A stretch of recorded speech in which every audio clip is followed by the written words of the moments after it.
বাংলা নিকেতনে আজকে আলোচনা করব বেরটোল্ড ব্রেখটের লেখা পড়তে জানে এমন এক মজুরের প্রশ্ন কবিতাটি, যেটি দ্বাদশ শ্রেণীর বাংলা পাঠ্যসূচিতে রয়েছে।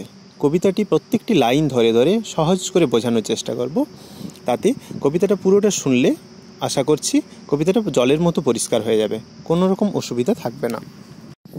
1935 সালে প্রকাশিত জার্মান কবি ব্রেখটের লেখা এই কবিতাটি শঙ্খ ঘোষ অনুবাদ করেন। তো এই কবিতাটিতে আমি চলে যাচ্ছি বেশি কথা না বলে। কবিতার প্রথম লাইনে কি রয়েছে?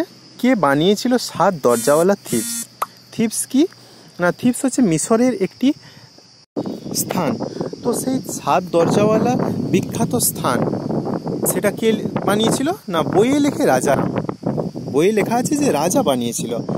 কে বানিয়েছিল 7 দরজাওয়ালা থিপস? না, রাজা বানিয়েছিল। যেমন আমরা যদি প্রশ্ন করি যে আমাদের ভারতবর্ষে তাজমহল কে বানিয়েছিল, না সঙ্গে সঙ্গে উত্তর আসবে কে, না শাহজাহান বানিয়েছিল। কিন্তু শাহজাহান কি সত্যি বানিয়েছিল?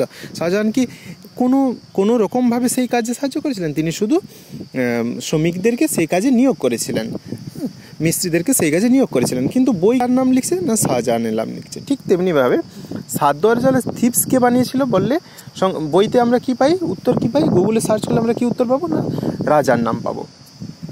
রাজা কি, কবি প্রশ্ন করছেন, রাজা কি পাথর ঘাড়ে করে আনতো? কথাটা তো ঠিক যে রাজা বানিয়েছিল আমরা বলছি, আসলে রাজা কি একটা পাথর ঘাড়ে করে এনেছিল? রাজা তো হাতই লাগাননি সেখানে, অথচ বইতে আমরা কার কথা পাই? না রাজার নাম পাই। এই কথার দ্বারা এই কথা বোঝা যাচ্ছে যে সবসময় ইতিহাস কাদের কথা বলে? না, ইতিহাস সবসময় বড় লোকদের কথা বলে, ধনী মানুষের কথা বলে, রাজার নাম, মহারাজার নাম, রানীদের নাম বলে। কিন্তু কখনো গরিব মানুষের কথা ইতিহাস লেখে না। ইতিহাসে গরিব মানুষের কোনো জায়গা নেই, সে কথাই তিনি ব্যঙ্গ আকারে এখানে উল্লেখ করছেন। আর ব্যাবিলন এতবার গুঁড়ো হলো। ব্যাবিলন কি না, ব্যাবিলন ইরাকের একটি বিখ্যাত শহর, যেখানে আমরা ঝুলন্ত উদ্যানের কথা পাই। পৃথিবীর 7ম আশ্চর্য এক স্থান ঝুলন্ত উদ্যান সেই ব্যাবিলনে রয়েছে। সেই ব্যাবিলন এতবার গুঁড়ো হলো। গুঁড়ো কেন হলো? না সেখানে বহিঃশত্রু আক্রমণ, প্রাকৃতিক বিপর্যয়, নানাভাবে ব্যাবিলন কী হয়েছে? না ধ্বংস হয়েছে। তো সেই ব্যাবিলন আবার কে গড়ে তুললো? এতবার ধ্বংস হলো, অথচ কে গড়ে তুললো? না সেই একই কথা, কার নাম? না সেই রাজার নামই লেখা থাকে সেখানে। কে বানালো? না রাজাই বানালো সেটা। সোনা ঝকঝকে লিমা যারা বানিয়েছিল তারা থাকতো কোন বাসায়? লিমা কোথায়? না লিমা পেরুর একটা স্থান। তো সেই লিমা, সোনা ঝকঝকে লিমা যারা বানিয়েছিল তারা কোথায় থাকতো? তারা কি সেই সোনা ঝকঝকে বাড়িগুলোতে থাকতো? যেমন আমরা জানি যে দুবাই এক বিখ্যাত শহর, দুবাই। তো সেখানে বড় বড় অট্টালিকা আছে। তো সেই যে বড় বড় অট্টালিকা যারা বানিয়েছে তারা কোথায়? তারা কি সেই বড় বড় অট্টালিকাতে থাকে? তারা তো নিশ্চয়ই থাকে না ওখানে। আর যদি তারা থাকে না, তাহলে সেখানে কি কোনো গরিব মানুষ নেই? আমরা কি জানি? আমরা জানি যে সেখানে সব বিখ্যাত বড় বড় লোক সব রয়েছে দুবাইতে। তাহলে কি সেখানে কোনো গরিব মানুষ নেই? তাদের বাড়ির কাজকর্ম কারা করে দেয়? এক বড় লোকের বাড়ি থেকে কি আরেক বড় লোকের বাড়িতে তারা কাজ করতে যায়? নিশ্চয়ই যায় না। তো সেখানেও শ্রমিক রয়েছে, সেখানেও মজুর রয়েছে, সেখানেও বাড়ির কর্মচারী রয়েছে বাড়িতে কাজ করার। কিন্তু তাদের কথা তো আমরা পাই না। তাদের কথা আমরা কোনো সংবাদপত্রে পাই না, কোথাও কোনো বইতে পাই না যে সেখানেও এক ঝকঝকে শহরের আড়ালে এক অন্ধকার লুকিয়ে রয়েছে। তো সেই অন্ধকারের কথা তো আমরা কখনো পাই না। আমরা দেখতে পাই যে ঝাঁ চকচকে দুবাই শহর।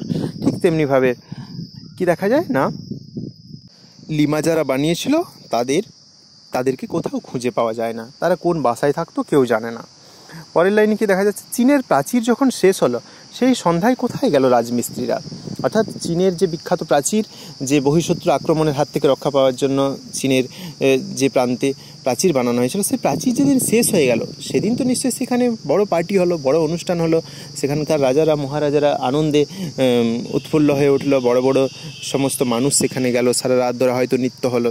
তো যাই হোক, সেই রাত্রে যে আনন্দ উৎসবে মেতে উঠেছিল চীনের রাজারা, তারা না হয় মেতে উঠলেন, কিন্তু যে শ্রমিকরা সেটা অক্লান্ত পরিশ্রম করে, হাড় ভাঙা পরিশ্রম করে, বহু মানুষের প্রাণ বিসর্জন দিয়ে যে বানালো, তারা কোথায় গেল? তাদের কথা তো আমরা পাচ্ছি না। জয় তরুণে ঠাসা মোহনীয় রোম কে বানালো? কাদের জয় করলো সিজার? অর্থাৎ রোমের সম্রাট যে সিজার, জুলিয়াস সিজার, তিনি কি করতেন? তিনি যতগুলো যুদ্ধ জয় করতেন, একটা বড় তার প্রতীক হিসেবে, তার চিহ্ন হিসেবে একটা বড় জয় তোরণ বানিয়ে রাখতেন। বড় দরজার মতো জয় তোরণ বানিয়ে রাখতেন। এত যে শুনি বাইজেন্টিয়াম, সেখানে কি সবাই প্রাসাদেই থাকতো? প্রাসাদ অর্থাৎ অট্টালিকা, বাইজেন্টিয়াম অর্থাৎ কনস্টান্টিনোপল, যেখানে যার বর্তমান নাম আমরা জানি তুরস্ক। তো সেখানের যে ইতিহাস আমরা পাই, সেখানে যে বড় বড় বিশাল বিশাল অট্টালিকা, প্রাসাদ, তো সেই প্রাসাদে কি সবাই বসবাস করতো? সেখানে কি কোনো বস্তি নেই, কোনো ঝুপড়ি নেই, যেখানে দরিদ্র মানুষগুলো, অভাবী মানুষগুলোর দুমুঠো ভাত জোটে না, তো তারাও কি প্রাসাদে থাকতো? কবির প্রশ্ন এটা। নিশ্চয়ই তারা প্রাসাদে থাকতো না। এমনকি উপকথার আটলান্টিস যখন সমুদ্র তাকে খেলো, ডুবতে ডুবতে সেই রাতে চিৎকার উঠেছিল কৃতদাসের জন্য। অর্থাৎ এটা আটলান্টিস কি না, উপকথার একটি শহর, উপকথার একটি দ্বীপ, যে দ্বীপ যখন সমুদ্র তাকে খেয়ে ফেলেছিল, অর্থাৎ সমুদ্রে জলতল বাড়লে, জলের স্তর বাড়লে, বরফ গলে সমুদ্রে জলের স্তর বেড়ে যায়, তখন কিছু কিছু দ্বীপকে সেই সমুদ্র কী করে না গ্রাস করে ফেলে। তো এইরকমই একটি আটলান্টিস উপকথার দ্বীপ, তাকে কী করেছিল, তাকে সমুদ্র গিলে ফেলেছিল, অর্থাৎ সমুদ্রের তলায় চলে গিয়েছিল। তো সেই সময় সেই সমুদ্রের তলায় যখন দ্বীপটা চলে গেল, তখন কৃতদাস, যে দাসগুলো কেনা হয়েছে, তাদের জন্য এক চিৎকার উঠেছিল। তো তাদের দুঃখের কথা ভেবে কি কান্না হয়েছিল আদৌ? এই কথাই কবি এখানে প্রকাশ করছেন। তো তারপরের লাইন কি? তারপরে দেখা যাচ্ছে ভারত জয় করেছিল তরুণ আলেকজান্ডার। খুব অল্প বয়সে, 30 বছরের নিচে তরুণ আলেকজান্ডার ভারত জয় করেছিলেন। পুরুকে, বিখ্যাত রাজপুত রাজা পুরুকে হারিয়ে দিয়েছিলেন। তো সেই যে ভারত তিনি জয় করেছিলেন, তিনি কি একাই জয় করেছিলেন? একলাই নাকি? কবিতায় বলা হচ্ছে, কবি বলছেন যে একলাই নাকি? তো তিনি কি একা জয় করেছিলেন? তার কি কোনো সৈন্য সামন্ত, সেনাপতি, মন্ত্রী কেউ ছিল না? তিনি একা জয় করেছিলেন? আমরা কি বলি না, আলেকজান্ডার ভারত জয় করেছিলেন। কিন্তু সত্যি কি আলেকজান্ডার জয় করেছিলেন? আলেকজান্ডার কত জনের সঙ্গে যুদ্ধ করেছিলেন? তার তো আসল সেনারা যুদ্ধ করেছিলেন। কিন্তু সেই বিখ্যাত সেনাদের কথা তো ইতিহাস একটা পাতাতেও, একটা কোণাতেও স্থান দেয়নি। গলদের নিপাত করেছিলেন সিজার গল নামে একটা জাতি রয়েছে, তো সেই জাতিকে তারা নিপাত করেছিল, অর্থাৎ শেষ করেছিল। নিদেন একটা রাঁধুনি তো ছিল। সিজার যখন তাদেরকে বধ করেছিল, তাদেরকে যখন দমিয়ে দিয়েছিল, তো তখন সিজার কি একা গিয়ে তাদেরকে দমিয়ে দিয়েছিল? তখন কি সিজার কোনো রান্নাবান্না করে খাওয়া দাওয়া করতো না? না, সিজার নিজেই রান্না করতো। নিশ্চয়ই সিজারের সঙ্গে একটা রাঁধুনি অন্তপক্ষে ছিল রান্না করার জন্য, কিন্তু ইতিহাস তার কথা লেখে না। বিরাট আর্মাডা যখন ডুবলো, আর্মাডা কি না, আর্মাডা একটা স্পেনের বহর বলতে কি না, অনেকগুলো নৌকা যখন, অনেকগুলো জাহাজ যখন একসঙ্গে মিলে যাত্রা করে কোনো যুদ্ধের জন্য, তখন তাকে নৌবহর বলা হয়। তো সেই বিখ্যাত নৌবহর, স্পেনের বিখ্যাত নৌবহর একটা সময় ডুবে গিয়েছিল। তো সেই বিখ্যাত নৌবহর যখন ডুবলো, স্পেনের ফিলিপ খুব কেঁদেছিল। ইতিহাস বলে স্পেনের ফিলিপ নাকি খুব কেঁদেছিল। তাহলে স্পেনের ফিলিপ কি একা কেঁদেছিল? আর কি কেউ কাঁদেনি? কবির এটাই প্রশ্ন। 7 বছরের যুদ্ধ জিতেছিল দ্বিতীয় ফ্রেডরিক। 7 বছর ধরে যুদ্ধ চলেছিল দ্বিতীয় ফ্রেডরিক। কে জিতেছিল? সে একলা সে। পাতায় পাতায় জয়োৎসব ভোজ বানাতো কারা? 10 বছরে একজন মহামানব। খরচ মেটাতো কে? কত সব খবর, কত সব প্রশ্ন।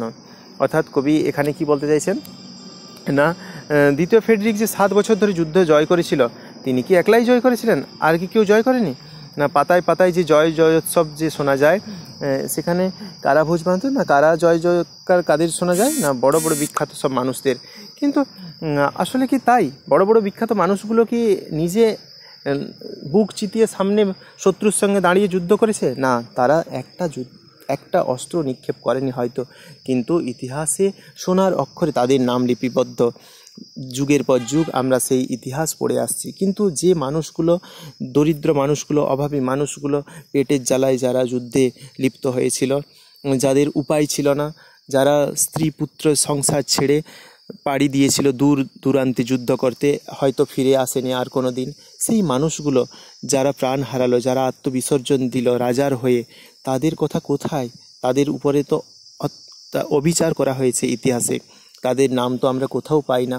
আমরা তো জানতে পারি না যে বিখ্যাত গ্র্যান্ড ট্রাঙ্ক রোড কে বানালো, বিখ্যাত তাজমহল কে বানালো। প্রশ্নের উত্তর আসে রাজা মহারাজদের নাম।